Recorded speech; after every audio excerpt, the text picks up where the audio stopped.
what British authorities are trying to do right now is to ascertain whether he had any support mechanism. And that's why you see these 7 other people arrested both in London and in Birmingham.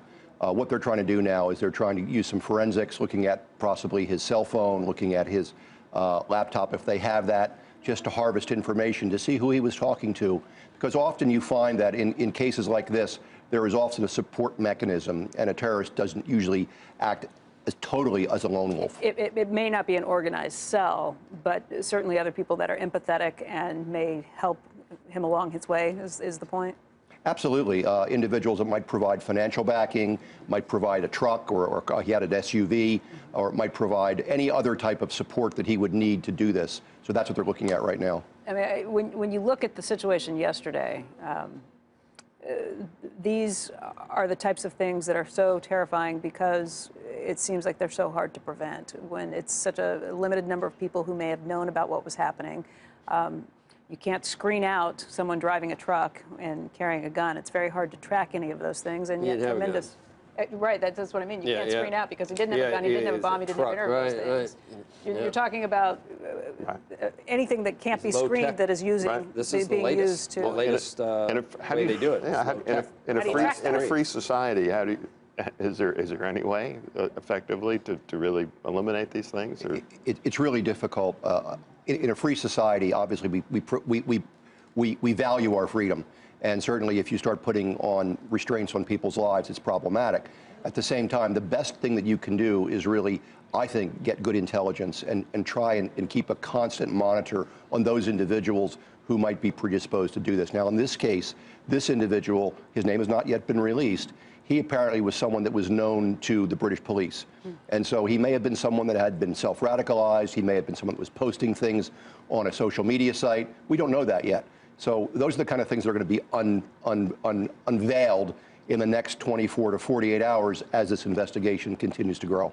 What about here in America? How confident should we feel in our ability to be able to have that kind of intelligence on people here? Because we've seen similar attacks that have taken place here on our soil. Sure. I mean, it's really a cat and mouse game. The intelligence community, the law enforcement community around the country, and I was part of the intelligence community at DHS, we're constantly monitoring, looking for red flags and markers where someone might be a potential terrorist or a potential operational actor. And it's a game that never stops. You're always doing it. You're always looking for new people. People are always coming into the queue, so to speak, and then you have to sift out who's the real actors and maybe who are the aspirational actors.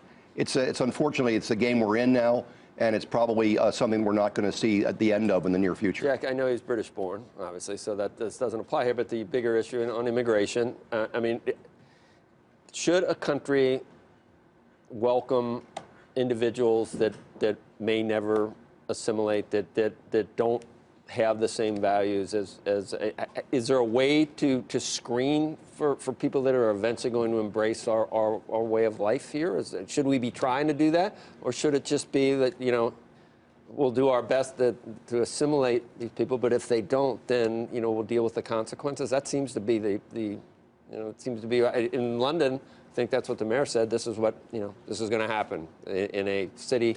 Things like this are going to happen because we're an open and welcoming city. I mean, what should we do?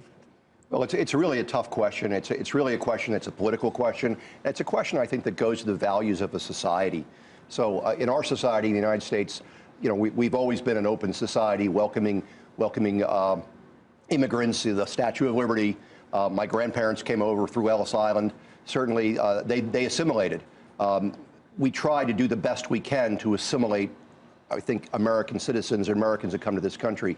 The Europeans have had a tougher time doing that. Their societies have been a little bit more, say, hidebound or a little bit more difficult to penetrate for an immigrant. So it's a real tough call, and it's a call, obviously, that now is a call that reaches into Washington as part of the debate. At the end of the day, we're always trying to just, again, look for those markers. And 90% of the people, many thousands and millions of people that come here assimilate fine, and they become part of the mainstream of this country. But you're always looking for those that don't. And of course, there's always the homegrowns, too. There are people that may have been born here and bred here and have had lineage going back to the Revolutionary War, and for some reason they've decided to self-radicalize, whether it's about an Islamic issue or a tax issue or some other issue, and they've decided to go and kind of go rogue. So it's It's not just an immigrant issue. Hey there, thanks for checking out CNBC on YouTube. Be sure to subscribe to stay up to date on all of the day's biggest stories. You can also click on any of the videos around me to watch the latest from CNBC. Thanks for watching.